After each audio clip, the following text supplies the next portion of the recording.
আলহামদুলিল্লাহ। আজকে আমি আলোচনা করব মানে মুসা আলাইহিস সালাম যখন তুর পাহাড়ে চলে যায়, যখন তুর পাহাড়ের দিকে যাইতেছে, উনি মনে মনে কি ধারণা করেছিল আর লাঠি দিয়ে তিনটা আঘাত করেছিল। তারপরে কি ঘটনা, কি অকেয়া, আমি হিস্টোরি আপনি আমি হিস্টোরিগুলো আমি আমি ডিটেলস আমি আপনাদের সম্মুখে তুলে ধরতেছি আলহামদুলিল্লাহ। তো যাই হোক বন্ধুরা আমার, হযরত মুসা আলাইহিস সালাম একদিন তুর পাহাড় দিকে যাইতেছে আর মনে মনে ধারণা করতেছে, হায় আল্লাহ, যদি আমি মরে যাই আমার সন্তানকে, ছেলে মেয়েকে কে দেখাশোনা করবে? এই চিন্তা করে আর মুসা কালিমুল্লাহ তোর পাহাড় দিকে যাইতেছে রে বন্ধু। যাইতে যাইতে যাইতে যাইতে যখন তোর পাহাড়ের নিকটে গেল, সমতল ভূমির মধ্যে যখন গেল, আল্লাহ রাব্বুল আলামিন বললেন, ও মুসা কালিমুল্লাহ, তুমি সমতল ভূমির মধ্যে এসে গেলাম, মনে মনে তুমি কি ধারণা করতেছো আমি সব জানি। ও মুসা কালিমুল্লাহ শোনো, তুমি সমতল ভূমির মধ্যে তোমার হাতের মধ্যে একটা আশা আছে, একটা লাঠি আছে। ওই লাঠি দিয়া তুমি তুমি মাটির মধ্যে আঘাত করো। বন্ধুরে, যখন মাটির মধ্যে একটা আঘাত করলেন, করার সঙ্গে সঙ্গে সাগর বাইর হয়ে গেল। যখন দুই পাশের মাটি সরে গেল, হযরত মুসা কালিমুল্লাহ দেখতেছেন বড় একটা সাগর। হযরত মুসা আলাইহিস সালাম আজীব আশ্চর্য হয়ে গেল, তাজ্জব হয়ে গেল, কি দেখলাম, মাটি আসিল, আঘাত করার সঙ্গে সঙ্গে আবার মাটি সরে গেল, একবার নদী বের হয়ে গেল। আমার আল্লাহ বললেন, ও মুসা কালিমুল্লাহ, আর তুমি চিন্তা করো না, ওই পানির মধ্যে তুমি একটা আঘাত করো। এবার মুসা কালিমুল্লাহ পানির মধ্যে আর একটা আঘাত করলেন, করার সঙ্গে সঙ্গে দেখে পানির ভিতরে বড় একটা পাথর দেখা যায়। বন্ধুরা, মজার কথা আরো সম্মুখে আছে রে বন্ধু, কাল লাগাই শুনবেন। বন্ধুরা আপনারা মিস করবেন না, দয়া করিয়া শুনেন। বন্ধুরা, এবার আমার আল্লাহ বলেন, মুসা কালিমুল্লাহ মাটির মধ্যে আঘাত করলে তুমি সাগর দেখতে পাইলা, সাগরের মধ্যে আঘাত করলে বড় পাথর দেখতে পাইলা।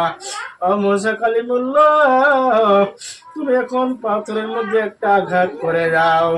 এবারে মুসা কালিমুল্লাহ হাতের লাঠি দিয়ে রে ওই পাথরের মধ্যে যখন আঘাত করার সঙ্গে সঙ্গে পাথরটা দুইভাগ হয়ে যায়। যখন পাথরটা দুইভাগ হয়ে যায়, বন্ধুরা দেখো, হযরত মুসা কালিমুল্লাহ দেখে পাথরের ভিতরে একটা সুন্দর একটা পোকা, আর পোকার সম্মুখে কিছু ঘাস দেখা যায়।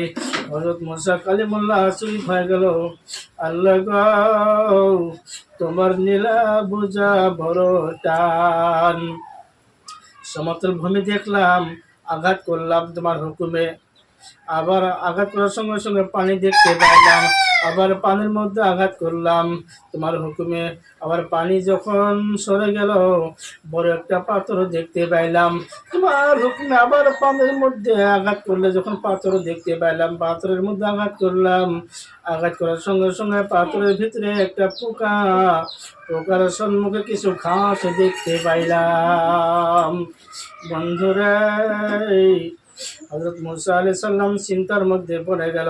আবার ওই পোকাটা একটা তসবিহ বলেছিল, ওই তসবিহটা আমি আপনাদের সম্মুখে বলতেছি। পোকা আল্লাহর জিকির করেছিল, কি জিকির?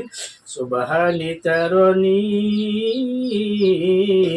ওয়া তাসমাউ কালামি ওয়া তারিফা মাকানি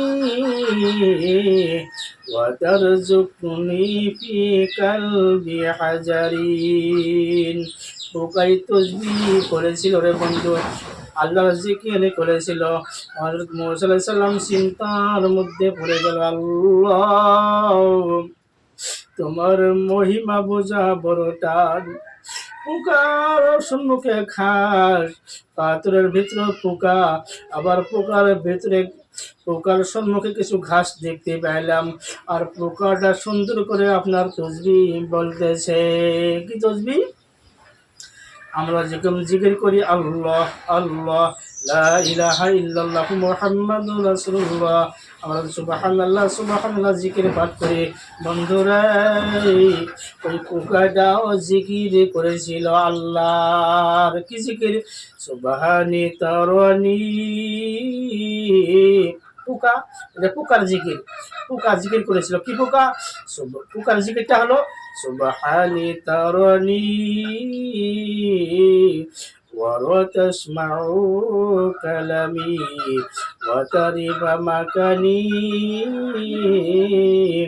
وترزقني في قلبي حجري। এই তসবি পোকায় পড়েছিল। বুঝলাম, আপনারা বুঝেছেন যে দেখেন আল্লাহ কি না করতে পারে। যদি হযরত মুসা ইসলাম চিন্তা করেছিল যদি আমি মারা যাই সন্তানকে কে পাইলবো, এর দ্বারা আল্লাহ বোঝাইছে দেখো আমি সাগরের ভিতরে পাথরের ভিতরে আমি পোকাকে আমি আহার করাই, এই যদি মরে যাও এরপর তোমার সন্তানকে অর্থাৎ আল্লাহ দেখাশোনা করবে।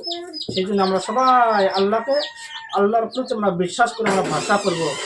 আমি এই বলে আমি আমার বক্তব্য শেষ করলাম। ওয়া আখিরু দাওয়ানা আলহামদুলিল্লাহি রাব্বিল আলামিন। আসসালামু আলাইকুম ওয়া রাহমাতুল্লাহি ওয়া বারাকাতুহু।